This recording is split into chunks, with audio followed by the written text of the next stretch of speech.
If you believe the stories, mankind's pride gave rise to the Darkspawn.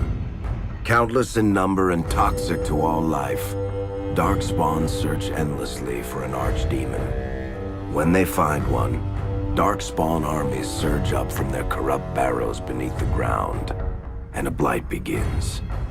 Grey Wardens are the only warriors capable of destroying an archdemon, and history always honors the one who sacrifices all to kill the beast. In the fifth blight, the Warden was the hero of Ferelden, a mage living in the Circle Tower at Lake Calenhad. Drawn into an escape plot by another mage, the hero became snared in the Circle's dangerous politics. Duncan, a Grey Warden, helped the mage escape to a new life as a warden. The allied Ferelden and Grey Warden forces met in Ostagar, where King Kaelin's armies and a host of wardens gathered, ready to destroy the Darkspawn. But valor turned to despair as Loghain betrayed his king. Kaelin's forces were slaughtered, and the south was lost.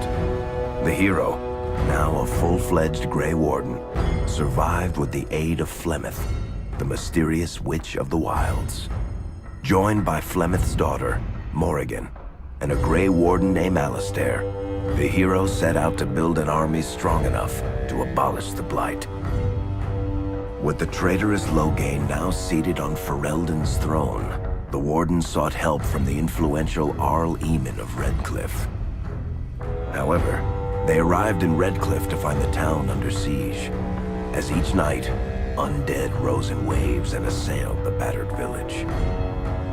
With the hero's help, the people of Redcliffe stood fast against the undead horde. The Wardens reached Arl Eamon's castle only to find the Arl lying at the edge of death, and his court fallen into madness. To save his father's life, Eamon's young son, Connor, had made a deal with a demon, and quickly fallen victim to its possession. The hero intervened,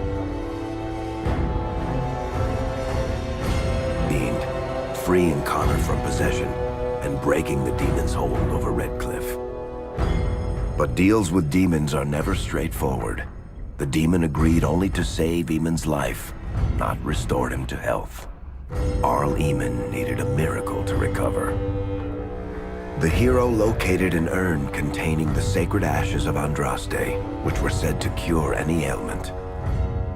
The urn was protected by ancient traps, tests of will, and a dragon-worshipping cult that wanted to twist the urn's power to its own ends.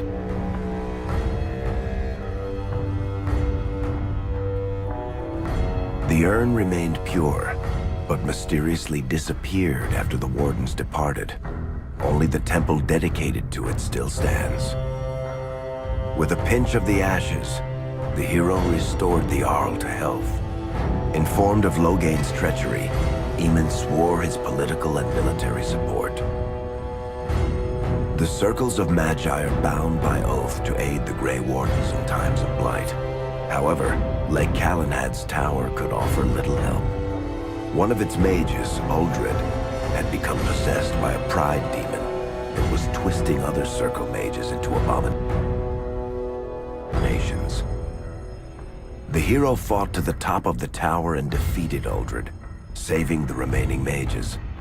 Grateful for their lives, the mages joined the Warden's army. The allies gained at the Circle were not the only soldiers to join the Warden's forces, however. Dalish elves don't usually make alliances, but even deep hatred can be set aside in the face of oblivion.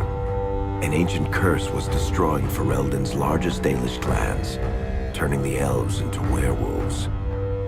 Zathrian, the clan's keeper, claimed that the cure required the heart of the great wolf, Witherfang. Years before, Zathrain himself had afflicted a group of humans with the curse.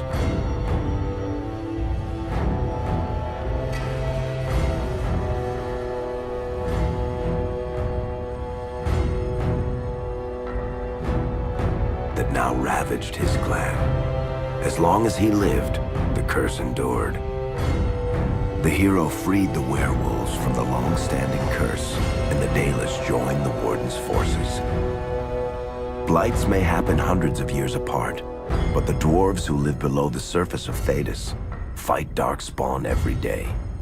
No one is better schooled in battling Darkspawn than the warriors of Orzammar, except perhaps their allies of old, the Grey Wardens.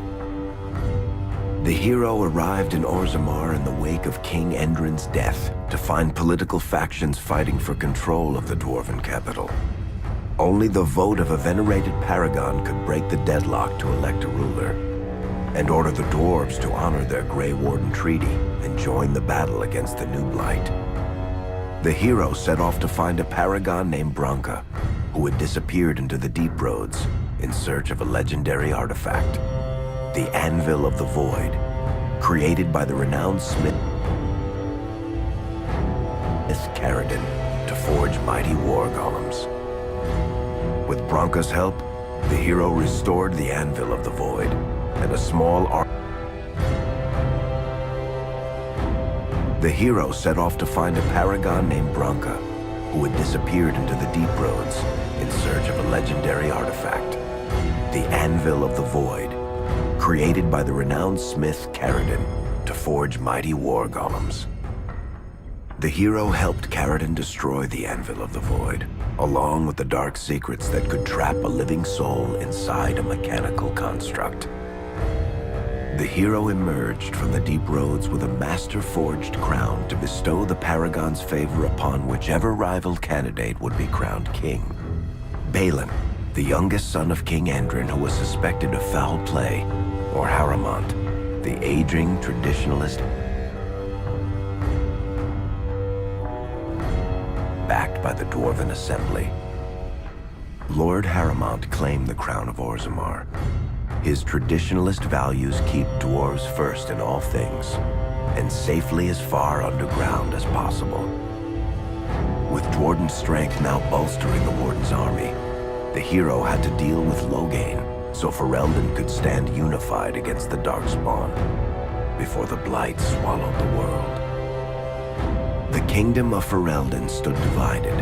While some nobles supported Loghain's regency, others condemned his inaction against the Darkspawn. Civil war brewed, and Arl Eamon called a landsmeet in hopes of curtailing the conflict and removing Loghain from the throne. As penance, Loghain was sentenced to join the Grey Wardens and fight Darkspawn until the end of his days. As the Warden's united army massed in Redcliffe, the Darkspawn overran Denerim, laying siege to Ferelden's capital city. The hero's army fought valiantly through Denerim and broke the Darkspawn siege. On Fort Dracon's highest tower, the hero's strongest allies fought alongside the Warden in a final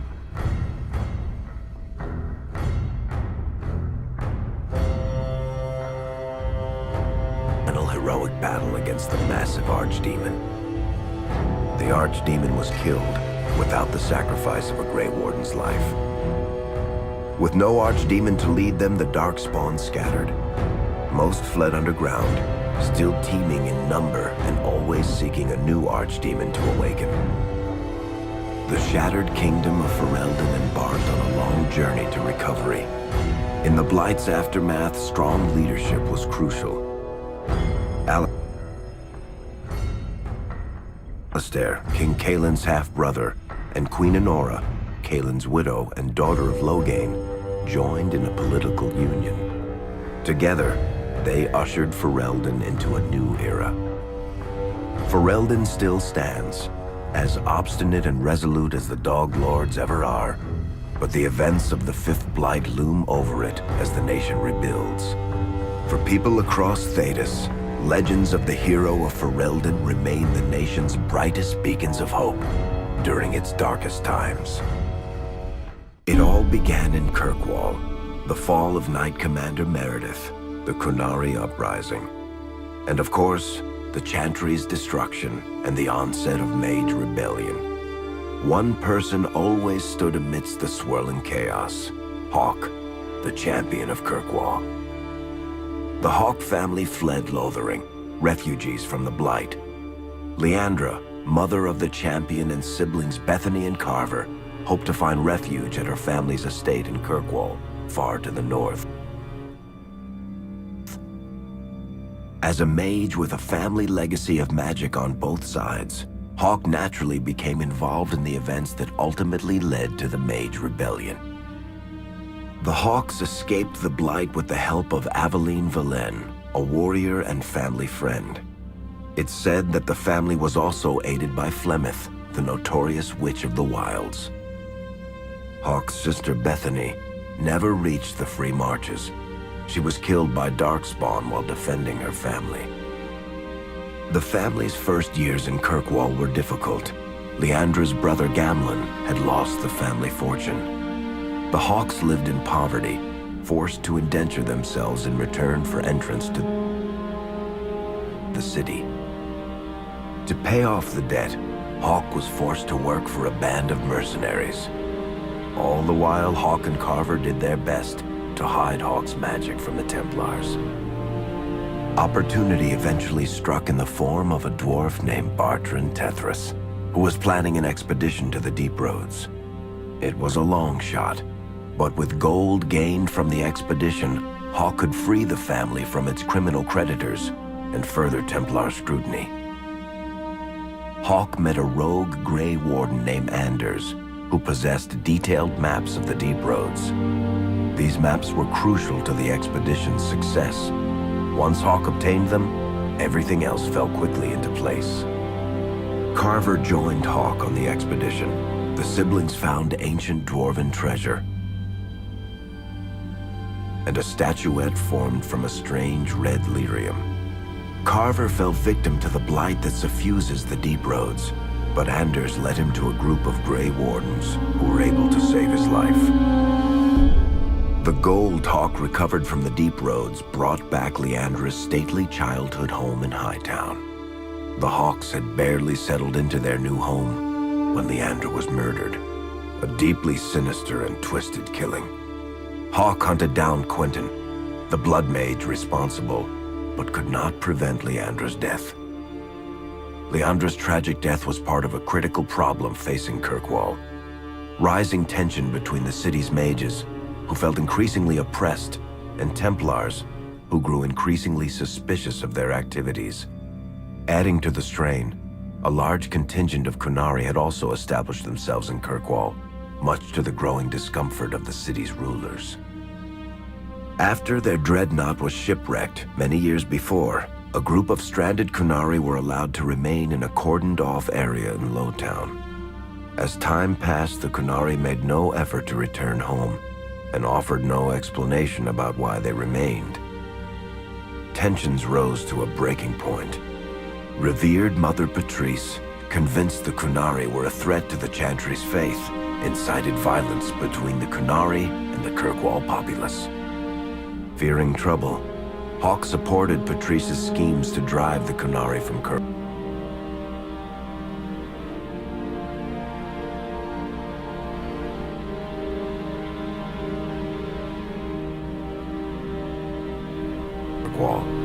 Patrice's ultimate act was to orchestrate the murder of Viscount Dumar's son, Seamus, a recent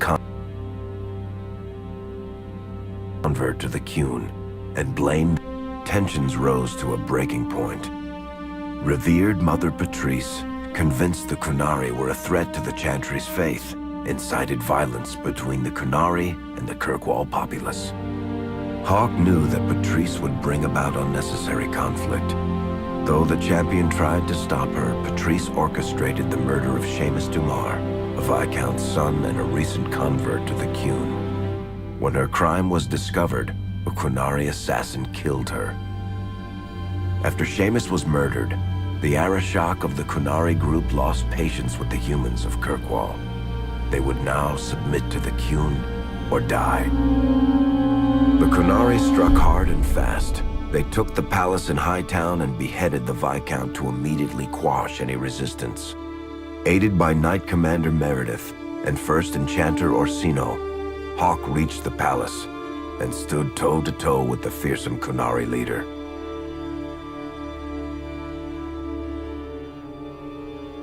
Hawk fought the Qunari leader. The fierce battle resulted in the Arishok's death and the liberation of Kirkwall from its brief occupation. The Qunari quickly withdrew from the city entirely.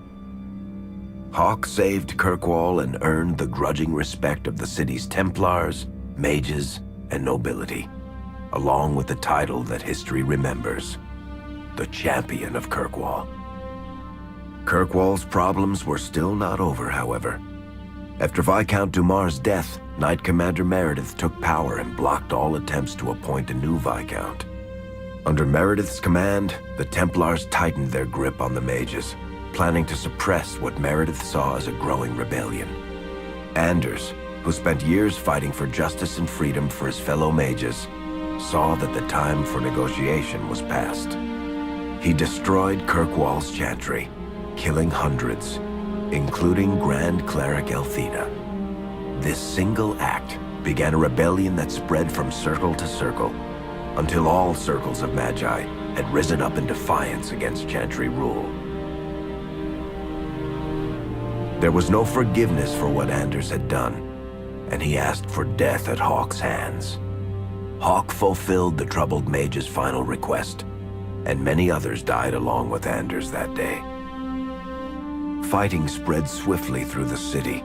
Some mages rebelled openly, many of them succumbing to possession. Templars turned their swords on mages who rebelled and on those who did not. As First Enchanter Orsino refused to bend to the Templars, Knight Commander Meredith demanded that every mage in Kirkwall be put to the sword. Hawk saved many mages from Templar blades, keeping them from succumbing to possession or the temptations of blood magic. In the end, however, Hawk was forced to strike down Orsino, who had betrayed his own values by resorting to blood magic himself. The battle proved one thing: Knight Commander Meredith had gone mad. Hawk saw the truth of it when Meredith unsheathed her sword, and the red lyrium idol from the Deep Roads was embedded within it. The blade fueled her hatred and paranoia, as it had for months. After a horrific battle, the red lyrium of the Knight Commander's sword consumed her as she died. Meredith became a statue, her face a frozen mask of horror. Little is known of the champion since that final battle. However, Hawk's story lives on in legend and song. Memories of the indelible changes the champion of Kirkwall brought to the face of Thedas.